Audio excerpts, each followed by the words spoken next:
Hi, I'm Sarah Beth Goer. And I'm Jennifer Jill Araya. Welcome to the Crafting Audiobooks podcast, where we discuss the art and craft of audiobooks, and we aim to go deep quick.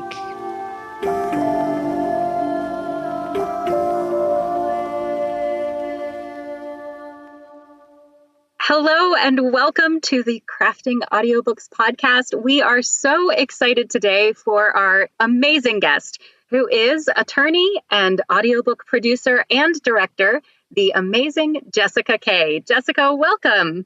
Thank you. What a nice intro. I appreciate that. Absolutely. I told Sarah earlier today, actually, that I have really been looking forward to our conversation today. I just love working with you, and I can't wait to see what you have to say. So, with that in mind, let's dive into our discussion. Our very first question for you has to do with your casting process. So when you get a project and you need to cast, how do you pick which narrators to invite to that audition? I mean, I imagine you know hundreds of narrators. So what tells you that you want to hear auditions from these specific voices for this specific project? It's a good question.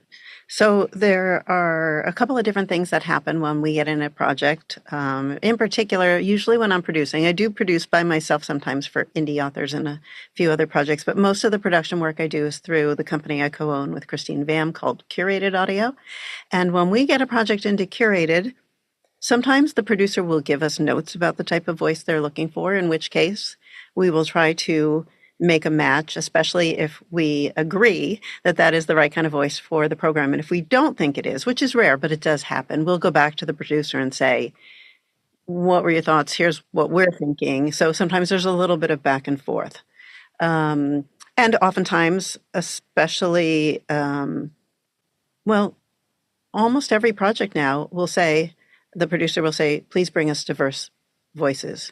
And the only time maybe that we don't get that is if there's something very specific about the voice. So for example, I will name drop. We did a book a couple of years ago. Was it even that long ago? Andre Santana was the perfect voice. There was no one else who matched all the criteria. And I was like, and he did a great job. Of course he did. But sometimes there's just, you know what you need to find. I didn't know him then. And so it was great that I was able to piece together the things about the narrator we were seeking that came together in one person. If we don't get that kind of direction from the producer, and even if we do, I usually like to read some of the book. It's a problem for me when the book is really good and compelling and I want to read the whole thing because there are only so many hours in a day, but I have been known to do that, especially if I feel like there might be a twist. I want to know exactly what I'm looking for in a narrator. Who's going to have that capability? And sometimes it will be someone I already know. But normally I'm sending 3 to 5. I usually try to get closer to 5 auditions or samples of narrators so that ultimately the author has enough people to choose from. And if I don't think I have enough people I know who fit that, or maybe nobody I know, I often go to Ahab.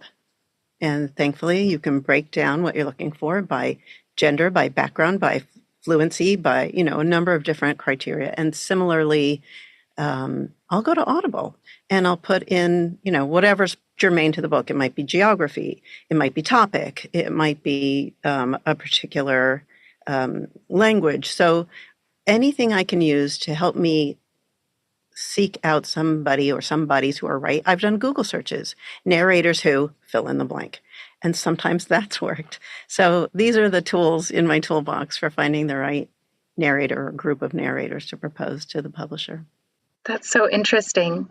Can you dig in a little bit more into the part of that process that is subjective, right? Like you alluded to, like, hey, sometimes like the part where you're wanting like, oh, but who's the perfect voice match, right? Because there are the logistics of who's a good match in terms of their identity or even like the age range of their voice, right? Like, but what about that subjective piece? What about that flavor of it?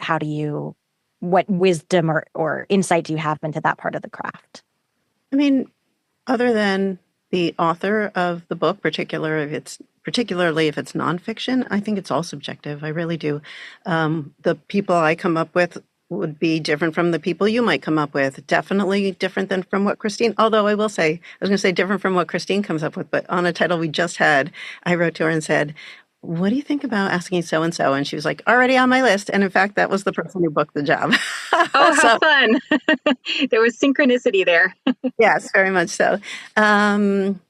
I do think that it's similar to how when you see a movie that's well cast and you think, oh my God, the casting director on this was just so good. This was perfect. I couldn't see anyone else do it. And yet, truthfully, if someone else had cast it, it might have been just as good, but with different people in the roles. And you would have thought, maybe I might have thought the same thing. Like, oh, this is so good. I couldn't see anyone else in the role. So it's, I remember a long, long time ago reading a snippet of an interview with Neil Simon, who was asked about, I forget which play. I'm so sorry. Maybe you'll know it. Matthew Broderick was in it, and I've also forgotten who the other actor was who was in it, I think, before Matthew Broderick. And if I'm quoting him correctly, Neil Simon said something to the effect of, sometimes there are two people who are perfect for a part. And I think that's just as true of audiobooks. Absolutely. That is a really beautiful thought, that finding a perfect voice is not, finding a soulmate where there's only one person who could possibly do it, but rather every narrator would bring a very unique perspective to the project. And it's just figuring out which unique perspective you as the casting director like the most, the producer likes, the author likes, and what specific perspective speaks to you. I've kind of had this idea for a long time because I'm going to digress just a little bit. A long time ago, I wrote my first unfinished novel. Now I have 2 unfinished novels. That's how productive I am. And I had the idea for, this actually isn't about my unfinished novels at all. I had my idea for, it is, for how someone else would finish it. I was so frustrated with my inability to finish it that I thought, even if I can't write this book, I want to read this book. I wonder what it would be like if I gave it to Steve Martin. But it would be so different if I gave it to Stephen King. So by that same process, I come to casting audiobooks, which is it will be different, but it doesn't mean it won't be as good if this narrator does it or that narrator does it. Very almost true. like this beautiful spiritual, like, it's like the multiverse, like It is. one isn't necessarily better than the other. Yeah. Although it does also make me think of, there's this video of the casting process for the American The Office. And it's fascinating to watch because all these people come in who are famous and you're like, those people would be great in those roles. But then the people who actually got the roles read it, and there's some kind of like kismet, like there's some sort of like, yeah, like the other person would have done the role great, but this person was like this deep soul match to this role. And the luxury to, obviously the talent of the casting team to be able to sort of instinctually know who to pull into the room, to try out, but then to know when it really hit like a lightning rod. But also the luxury of the time and space and resources to do that depth of exploration that they could do for this, very high budget media project, as opposed to the very tight windows we have in audiobooks. And so I'm rather like moved in this moment by like, well, we do the best we can, like we do mini versions of it the best we can. And I think as more people enter the industry, it has seemed to me that the more people enter the industry, the more like sort of spot on, yes, that's, one of the perfect voices for that project have been coming in, or like, auditions where, from talking to other producers, auditions where it's like there were 2 of those, and so good thing the author had to pick, because I don't know, like Yeah. yeah.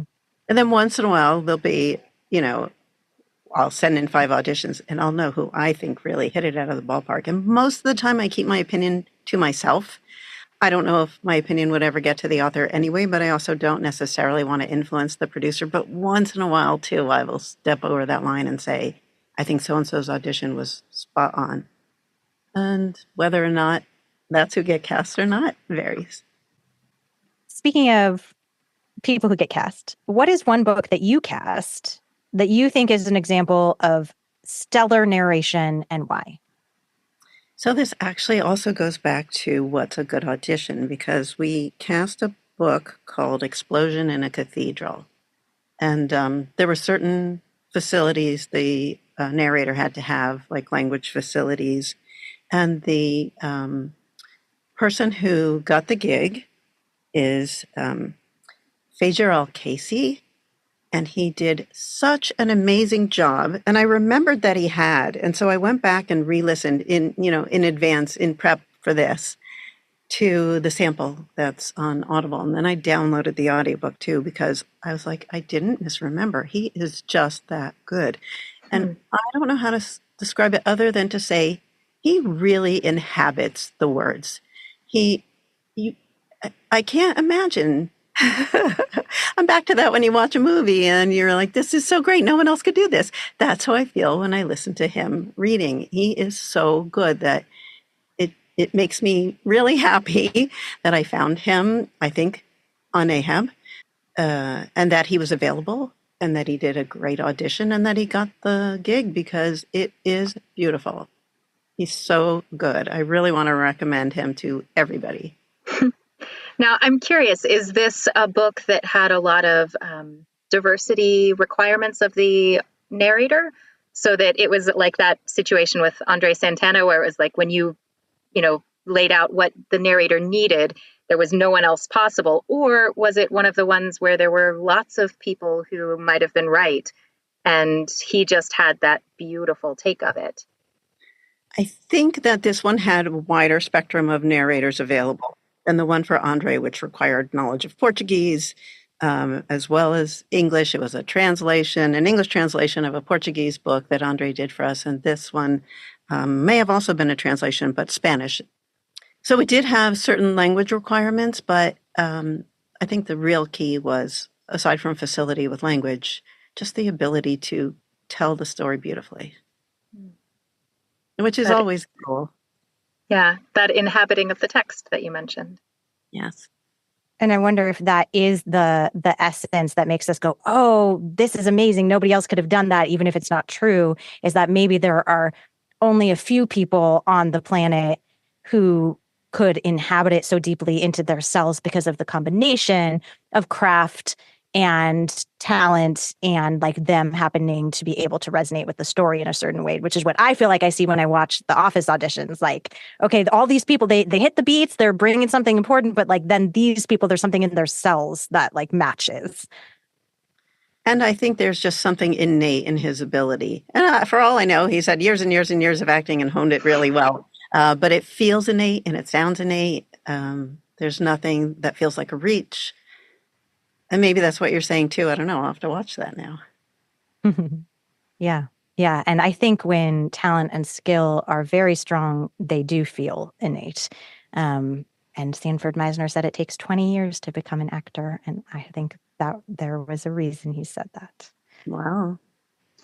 I think our conversation is also getting at the core of what makes the audiobook a really powerful art form, is that we are putting on other people's stories and, inhabiting a world that is not our own, that's one the author has created.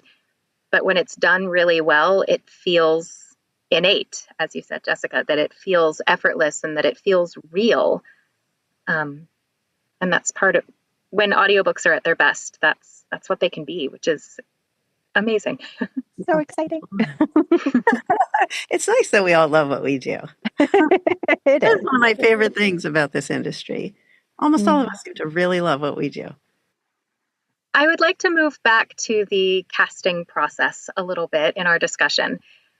Are there differences in genres in terms of how you approach the casting process? So you already mentioned, nonfiction versus fiction. So what are those differences, if there are any, or if there are not, let us know that too. No, there definitely are, but I think it's more about the tone of the book and the comfort level and preferences of the narrator in terms of matching somebody to a certain genre. So, for example, if I get something that is a dark thriller, I may go for somebody who can actually put tension in their voice versus someone who's used to doing rom-coms. And of course, there are people who do rom-coms who also do thrillers. But if somebody only wants to do light work, then they're not someone I would take, something as a joke, when Scott Brick and I work together and we do thrillers together, we say to each other, okay, we've got to get back to recording if we've been chatting, because there are people who need killing. So you get a narrator who is going to be down with killing some people. There are some narrators who don't want to do anything that has 4-letter words in it. It's all about, when you see narrators' websites and resumes, oftentimes it'll say what they like to do and what they would like to try to do.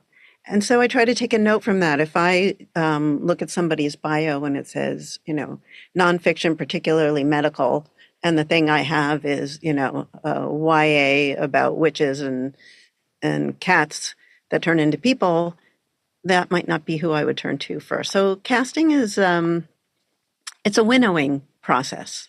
You start out with a huge pool, and then you have to find the people who work in so many different ways, vocal quality as well as their preferences. And it sounds like the differences between genres really is, in fact, less a difference of genres and more a difference of tone. It's just that certain genres tend to have certain types of tone. Right. That's absolutely right. And the reason I like to read as much as I can, if not the whole book, before I start to cast, is because sometimes there's crossover between the two. So you might have something that looks like it's going to be a really light book, but it isn't, as it turns out. So if I were to cast somebody who's, happily doing sunshiny books, and they get into a dark place, and I haven't told them that because I didn't realize it, sometimes the précis of a book, the summary, isn't always hitting all those points that a narrator will have to know about. So, yeah, it's a careful process.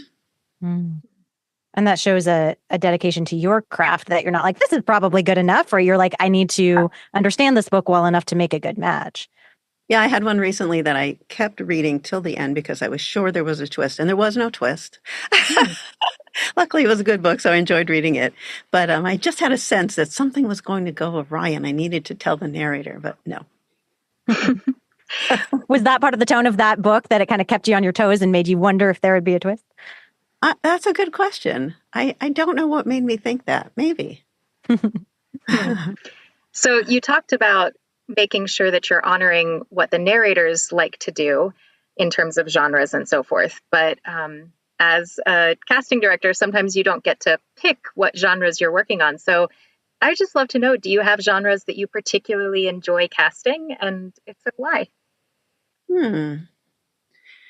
I think I do like casting mysteries and thrillers, mainly because I read a lot of them. But I guess I read a lot of different kinds of things. They're just so,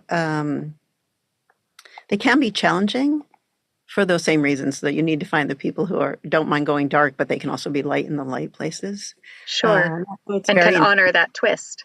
And can honor the twist. So I'm glad you said that about honoring the narrator and honoring the twist, because for those of you who are Star Trek fans, in my book, the prime directive is to honor the author's words and intent. And I'm working with an author now who asked for a phone call before we started recording, and I told her that's what what I'm there for, is to help honor her intent, any author's intent. And she repeated that like that was an interesting concept that maybe she hadn't thought about before, that we're here to do justice to her work. And that's true of every book we produce, every book I direct. It doesn't mean that they all resonate with me, but to the extent that I'm able to give my opinion of what I think the author means, I can direct somebody that way or cast that way. Mm-hmm. And on that same note, often when I'm in the studio with somebody and I think something should go a certain way, a narrator might surprise me by doing it completely differently, and that works too. And it's only if I don't think that works too that I would open the mic and say, you know what, I think this needs this kind of inflection. But I've been surprised so many times, and it's always a pleasure to know, there are other ways to look at things. So it's almost like your skill as a director to be able to assess, not like, this is the way I would do it, but like, this is a different way, like there are multiple ways that work, is also a skill that applies to what we were talking about before in producing, of understanding that there maybe isn't one perfect match, only one perfect match. I think the caveat to that as a director is that I don't always realize there's a second way to do it until the narrator surprises me like that. I am pretty darn sure that I know how this should go, and then they do it differently, and I think, oh, well. Well, that also speaks to the importance of you as you're directing being in the moment and really paying attention to the choices that the narrator is making so that you can differentiate between, yes, this is a choice that I wouldn't have thought of, but it works, versus this is a choice that doesn't actually work.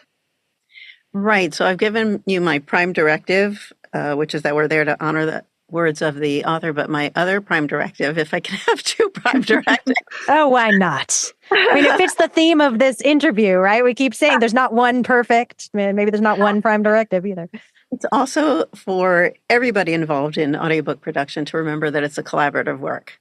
So it's not like I'm the boss. I am not the boss. I am there to enhance the recording and to listen to the narrator. And yeah, we're working together. I never want a narrator to think they have to do something a certain way unless I tell them to. I'm not the boss unless I need to boss you around, in which case, please listen to me as the boss. No, but that's really, I mean, that's a joke, but like, it's really your job is to maintain the vision, but without suppressing the creativity that is bubbling forth, which is why it's important to be able to say, oh, that was not what I would have done, but it works. But also important to say, like, I think we need to steer the ship this direction. Like, you are the captain of the ship, but that doesn't mean that the other people on the ship aren't. You couldn't run the ship all by yourself, and you wouldn't even want to, right? That would be a less beautiful experience. We are ready for our very last question of today. And that question, all three of us are going to answer. And the question is, what is exciting you about the craft right now, today, in this very moment? And Jennifer, let's start with you. What is exciting you about the craft right now, today? Sure. So yesterday, I did an audition for a short story collection. I have no idea whether or not I got it yet, but short stories in general are one of my very favorite genres to narrate. I feel like they're literary boxes of chocolate. There's just so much richness and goodness and delight in such tiny little packages. And I'm lucky that I get to narrate short stories not infrequently. I mean, it's not all the time, but I've done quite a few. And sometimes I just narrate a story or maybe two in a larger collection that's multicast, which is fun. But when I get to narrate a full collection, I feel like it's playing costume dress up, like when you're a little kid and you get to try on all of these different costumes and be all of these different people. And, doing short stories, I get to try on different identities and experiences. And it's just so much fun.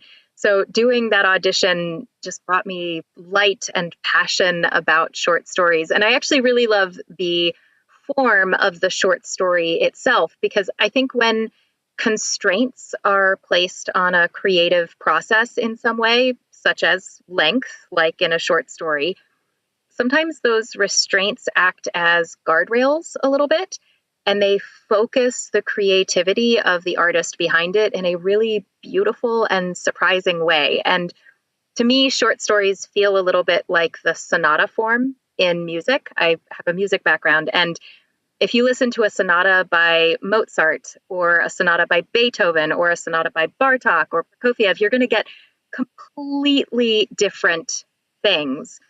But the sonata form is one of the most restrictive forms in music. And I think that same thing applies with short stories. It is a very constraining form, and the author has to put a lot into that tiny little literary chocolate. But those constraints lead to beauty and discovery, and I just had a really good time recording that audition. So yeah, that's what's exciting me. Again, I have no idea if I got it, but I just loved the process of auditioning for it.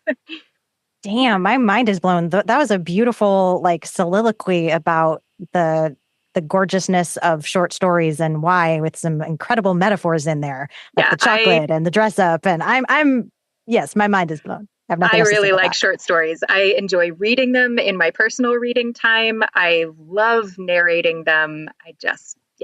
They're like one of my favorite things. But I do find myself wondering why you get that like yummy sense of dress up more so than you do in the longer form, right? Like it maybe it's the speed at which, right? Because in the longer form, it's kind of like you put on the outfit and wore it for a few days. Yes. Yeah. Yeah. I mean, in a short story, I might wear an outfit for 30 minutes or, in my boost time, an hour to get 30 finished minutes. And then you get to try something completely different. So, especially when you're the one narrator on a project, I narrated a short story collection a couple years ago where I was drastically different characters, all within one single recording session, and like 4 different stories, and it's fun. It's like radical liberation of your inner character actor. Yes, exactly. Exactly. Get to do all of the things all together in tiny little intense packages. Jessica, what is exciting you right now today? I think really the most exciting thing about audiobooks right now is, we kind of touched on this, how much the industry has grown, not just in terms of dollars that it earns, but also in terms of the number of people who've come into it, because this community is one of the most supportive business communities I know of. And so by dint of the things that I described earlier, going through Ahab, going onto Audible, putting in search words, Googling narrators, I have met so many more people than I even knew were in the business. And sometimes you run into them again and again. It's sort of question, how did I even not know you before? Suddenly they're on your radar and you're on theirs, and then they keep popping up. And even if they don't, the talent, the breadth of talent is outstanding. So I just love, it was, when I first started in the business, it was truly insular. There were like maybe, I think the big companies were all doing it. And then there were a couple of indies, and there was a relatively small narrator pool, and it was unusual to not know at least most of the ones that were narrating. And now I'll never know them all. It kind of reminds me of when I was a little kid. When I was in elementary school, my goal was to read every book in the library. I may have told this story before. And that's kind of how I felt. Also, my other goal was to know how to pronounce every last name in the world. Those are 2 things I will never manage to do, and I will never know every narrator. But I think that's actually a really exciting thing. The growth, the interest, the talent, it's pretty exciting. Endless possibilities for discovery. Yeah. And collaboration. Yeah. Because I listen to audiobooks too. So it's kind of like what you were saying, Jennifer, except that the treat for me of opening up the little boxes isn't that I get to narrate them, I get to listen to them. Sure. That's beautiful. Sarah, what about you? What is exciting you about the craft today? Well, I've been thinking about so sometimes, on occasion, as narrators, we get to work with a super awesome director, like Jessica, for example. But most of the time, we're directing ourselves. And the thing that's exciting me today is the awareness that self-direction is an exercise in self-trust. So what I mean by that is on one level, it's self-trust because I have to direct myself. I don't have an outside ear telling me that I'm enough and or change this or right. But on a deeper level, I literally cannot listen to myself and perform at the same time. So in order to self-direct, I have to develop this muscle where I trust myself that if I throw myself into the performance, I will intuitively catch and know when I need to go back and do a redo. And of course, the more time I spend working on my craft, refining it at times that I can listen back, or refining it at times when I'm working with a coach, right? Like the more I build the skills that allow me to then trust my instinct. And of course, I'm going to, continue to make space to listen back if I'm recording a book on especially tricky scenes or especially crucial scenes, and maybe take a little bit of extra time with them.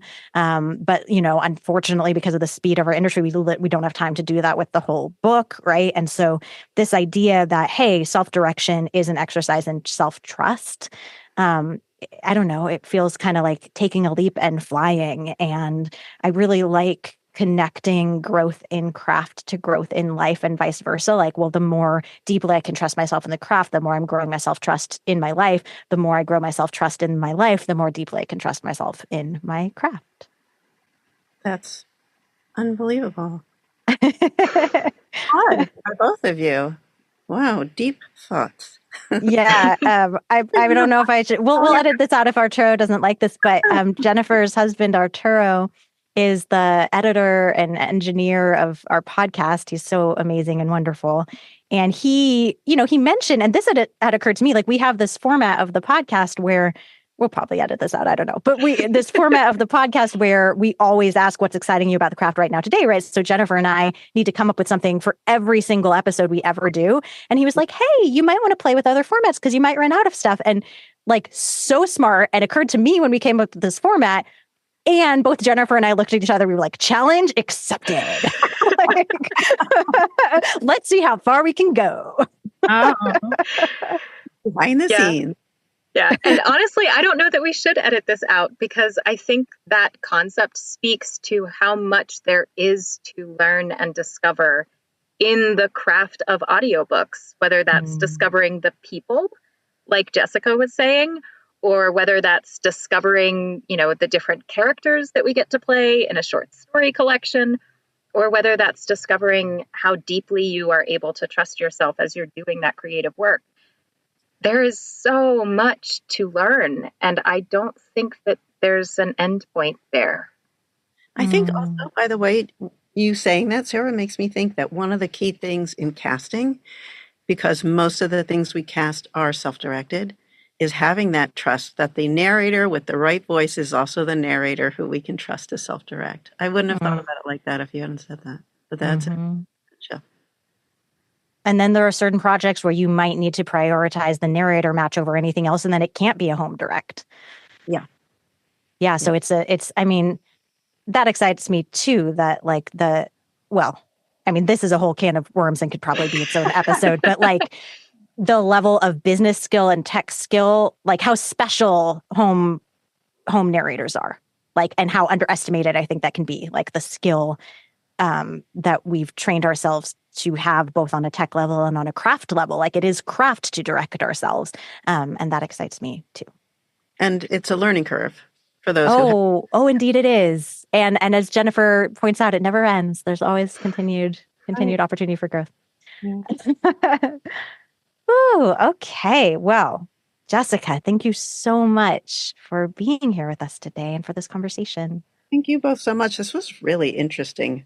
We thought so too. I'm going to go back and listen to some episodes. So as an advertisement for you and also for myself, how do I find your other episodes? Oh, we are on every major podcasting platform. You go to Spotify, you go to Apple, wherever you want to listen to your podcasts. We are there. We're on YouTube even. Great. Yep. Okay. Just search Crafting Audiobooks. Will do. Thank you. Thanks so much for listening to Crafting Audiobooks. We've been your hosts, Sarah Beth Goer and Jennifer Jill Araya. Wishing you happy audiobook listening and/or crafting. Bye for now.